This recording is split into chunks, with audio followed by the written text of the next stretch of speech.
Good morning. Welcome to Project Positive Change. My name is Ali Reiner. I'm your Loved Again coach, member of Project Positive Change. Today is Monday, so welcome to a new week as well as the page. Mondays we talk about relationships here on Project Positive Change, all types of relationships. My specific speciality is romantic relationships, transforming them and making them stronger, healthier, and much more connected and loving. And today I am coming with a little bit of a bee in my bonnet because I'm seeing all over social media and everywhere I look at people talking about the empath and the narcissist, and how that is the thing that really interrupts and disrupts relationships, how that is the thing that ruins your relationship. And for me, frankly, I'm pissed off at it. Frankly, I'm annoyed seeing it for very many reasons. The first and foremost one being, it really, to identify as anything, empath or even narcissist or, shy or clumsy is disempowering. To give yourself that label is incredibly disempowering. And in order to get to the point that you're ready to work on the real problem, you have to work through that tag that you've given yourself. Now, don't get me wrong, there are very, very many people in the world who are struggling at the hands of a narcissist, a real and true narcissist, who find themselves in narcissistic relationships. I'm not talking about that. That, of course, is a completely separate issue. If you're in a narcissistic relationship, there are people who can help you break those chains. There are people that can help you fight your way through, the mind mess that comes about, when you find yourself there. But the reality is, if we look at the reality of the situation, there are something between 2 and 4% of the world's population are empathic, and the same percentage roughly have been identified as suffering with narcissistic disorder. And if that's the case, I have met every single one of those people in the last week just reading online. And that can't be the case. It can't be that I only come across these narcissistic or these empathetic characters, which means that we are using these terms as a way of selling, selling a product, if you like, selling a service. We're putting people in boxes that they don't belong in. And in order to get them to find that real solution, that real, their real solution, their real transformation, which starts on the inside, we have to work through this label that we've given them, which takes a long time. Because first of all, you have to identify, then you have to understand, then you have to decide that you want to change it. Then you have to, there's so much work that goes into empowering yourself when you've been disempowered with a label. So what I want to talk to you about today is getting rid of the labels. It doesn't matter. It doesn't matter if you're an empath or you're just somebody who's in an unhappy marriage. And in fact, if you identify as somebody who's in an unhappy relationship, you're much more likely to get the results that you want, i.e. the transformation in your marriage, the transformation in yourself, than you are if you hang a tag around your neck and a tag around your partner's neck. Then what you're basically doing, because also at the moment what we see is narcissist bad, empath good. So of course everybody wants to be an empath. Everybody wants to put themselves in this box here. I am good, I'm empathic, he's bad, he's narcissistic, or vice versa. And what happens? You become enemies. Instead of looking for a common solution to your problem, you become enemies. I'm good, he's bad. It's good fighting evil. And how are you ever going to find some sort of level playing ground? How are you ever going to find the solution and the transformation in your relationship that you deeply desire when you're pitting yourself against your partner? Now, I will reiterate, if you happen to find yourself in a relationship with a narcissist, now I've been for most of my life in a relationship with a narcissist, with my mother. It's not a romantic relationship, of course. And part of the problem was I didn't identify it. I didn't identify that she was, I wasn't. And yeah, I got sucked into that, that putting labels on things. That means she's bad and I'm good. And there is no good and there's no bad. There are two people trying to do the best they can with the knowledge they have. That's all it is. Now, it may well be even narcissists get that way. A lot of them due to unfortunate circumstances in their childhood. So instead of putting good and evil on, let's take that out of the way and concentrate on the problem at hand, which is, I'm unhappy. How do I change that? How do I take responsibility for that and change it? Take a step away from the need to judge the situation, because the more we're judging the situation, the more we're judging ourselves as good and the other as bad. And let's be honest, if I call myself empathic and I think that everything empathic is good, then I struggle internally with that, because that doesn't feel right to me. I'm not 100% good. I'm certainly not 100% bad. I've got a bit of everything going on. And when I'm out of balance, some of my character defects become, or some of my characteristics rather, become defects and aren't particularly good. When I put them back into balance, I'm fine. But so today, let's take a step back from labeling ourselves and people around about us. If you pop on, let me know you're here, because I can see numbers flashing up in the corner and then disappearing again. I don't know if it's because I'm boring you or if there's something wrong with the signal here. So if you do pop on, let me know. So what can we do? Well, first and foremost, let's get rid of the names. Doesn't matter what it is. What is it you want? Not what do you want to be called? That's irrelevant. What is it that you are striving to achieve? Now, if you're striving to achieve a happy divorce, again, it makes no sense to label you one thing and your partner something else. That's not going to, the whole point about any relationship, whether it's a relationship that you're trying to transform and make into something loving and kind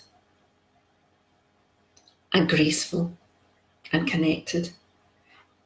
The only way to do that is to find a way to overcome the issues that you have, not to label the issues. So if you're looking to overcome your issues and transform your marriage, or if you're looking to overcome your issues and extricate yourself from the marriage, you want to do that as gracefully as possible. You want to do that with as much love, as much kindness as possible. Not just because there may be kids involved, but because there are two human beings involved at the core of this. Two human beings who deserve, one as much as the other, to be loved and respected. So instead of pitting yourselves against each other, calling each other names, let's find a common ground. And that can start without a conversation with your partner, your ex-partner. That can start now, today, with you, internally. You make a decision to step away from name calling, labeling, whatever you want to call it, and you look at what it is you would like to achieve, i.e. you create a plan. What is my goal from this? Is my goal to see if this marriage has longevity? If there's something there that we can work on? Is my goal to extricate myself from this marriage, to look for a separation and divorce? Okay, what's the best way to move forward? It doesn't matter which of those scenarios you come up with. The process is the same. What is the best way to move forward? Is it name calling? Is it playing victim, playing martyr? Is it fighting for top dog position in the relationship? Is it trying to gather as much information about a particular personality type in order to have ammunition? No.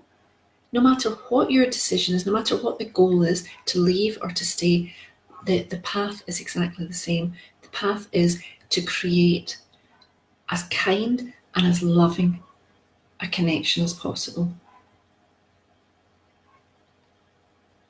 And that connection starts with yourself. You can't show kindness, you can't show true connectedness with anybody else until you're doing it for yourself.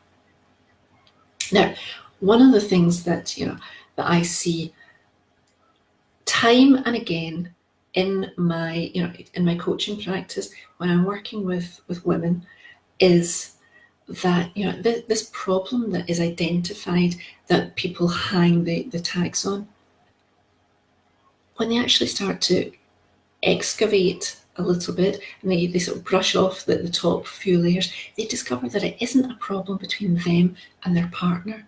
It's a problem that's been in their lives for many, many years. It's a problem, it's an interaction that was already in existence with parents, with childhood peers, with teachers. It was a way of being that was already in existence. So often when I find, when I start to excavate with my clients, we discover that if the problem seems to be or feels like bullying in a relationship, then the chances are there was bullying in the childhood, bullying either at school or a sense of being bullied and being put down and being by parents, a parent or both parents. So that it's always there inside and it seems to manifest itself in a relationship. So instead of looking at that relationship and trying to put all the blame on the relationship or the other person, let's take a step back. Let's look at it in a more holistic way. Let's look at the bigger picture of your life. What is it that you're feeling now? Let's not put let's give names to feelings, names to emotions, not names to people. What am I feeling? Have I felt that before? Is it something that I'm used to having? Is it so ingrained? So, for me, anxiety was so much a part of my being. I couldn't identify it for the longest time. I would hear people talking. It didn't mean anything until I had an anxiety-free moment or series of moments that felt uncomfortable. Then I could identify anxiety. So maybe you're the same. Maybe you've got this feeling so ingrained in your being that it's going to take a step back and look at the bigger picture to actually identify what it is you're feeling. But take time to do that without judgment and without pointing a finger. Because if you watched me before, you know what happens. You point one finger out, you get 3 fingers coming straight back at you, which means we have the power to take responsibility for ourselves, for our own transformation. So before you even decide the next step, do that. What am I feeling? Name my feelings. Label my feelings. Don't label the people involved. And you'll find, it's so much lighter when we're not pitting ourselves against somebody else. And I know it's human nature. We want to feel, we want to find reasons for things. Of course we do. Our minds are always looking for reasons for things. And it makes sense. He's narcissistic. I'm empathic. I'm an empath. That's why this is happening. Now, this is in 90% of the cases happening because you have a bad pattern of communication. It's simply that. Now, that bad pattern may well have been rolling over in your lives for years before you even met each other. And when you put both of you together with your stories, your beliefs, your background, your experiences,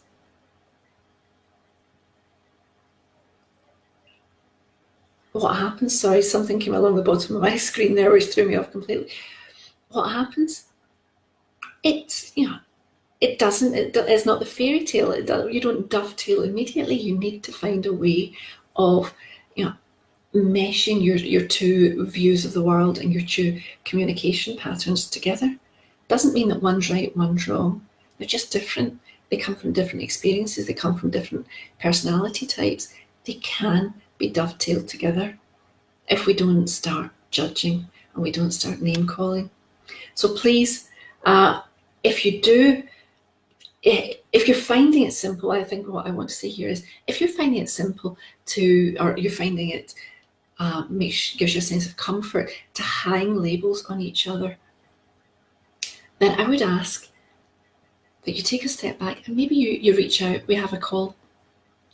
Not because I want to put you back in a box, not because I want to disempower you at all, but the very opposite. I want to empower you to take control of your happiness without having to put a label on yourself or anyone else. You don't deserve that. You deserve to be you without the title.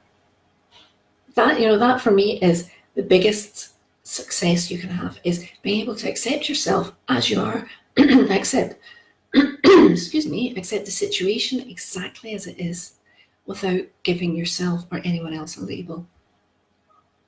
And if you can overcome the situation, whether it's by staying, whether it's by leaving, without having to fall into name calling and marking territory and becoming the enemy, because that's what you do. If I'm one thing and you're another, then the only way that we can move forward is as enemies, pitting ourselves against each other. And that's not conducive either to transforming your marriage, your relationship, or to extricating yourself from it in the most loving and graceful way possible.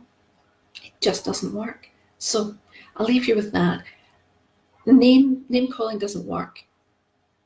Never works. Whether, it doesn't matter what the names are, and it certainly doesn't work in a marriage when you're calling somebody a narcissist or you're identifying as an empath. It doesn't. It's disempowering, and it creates friction. It makes your partner the enemy. He can't or she can't be anything but the enemy when you're hanging labels on yourself. So if you want to move through your relationship with ease, grace, love, and either find that healthy, transformative type of relationship, or you know that there is nowhere to go, but you want to leave it with with grace and with love in your heart, then let's see what we can do. Let's see how you can put this together without using the labels. Label your feelings, not the people in your relationship. If you want to talk further about it, I've put my calendar at the bottom. Please book a call, completely free call. Nothing more than 30 minutes with me to find out why it's so comfortable to give yourself that name. Because sometimes that's a comfort blanket too. I don't need to do anything about it because I am an empath. If I'm an empath, then I just suck other people's energy and I can't do anything about that. Well, you can. We all can. Just so much more difficult when we're naming ourselves, when we're disempowering ourselves with tags. So if you're in that place and you're struggling to find your balance in your relationship, if you find that you're constantly putting blame on your partner or blaming yourself for this label that you've given yourself, reach out, let's have a call, let's get rid of those labels, let's name your emotions, name your feelings, and that way you can actually decide, you can decide what the goal is you want to work towards in your relationship, and let's kick your bottom and get you moving towards it. How does that sound? I can see that somebody's watching now. If you get any questions on it, if you do want to book a call, please go ahead. If you get any questions on what I'm saying and you don't want to pop them in here for privacy reasons, I understand that. You can reach me. You can message me at Alison Sarah Reiner and I'll get back to you as quickly as possible. Or if you'd like, you can send me an email, alison@alisonreiner.com. And again, I'll come back to you as quickly as possible. Have a wonderful week. Remember, the labels don't do it any good. Let's get rid of the labels and let's step back into our power, ladies and gentlemen. Have a great week. Bye.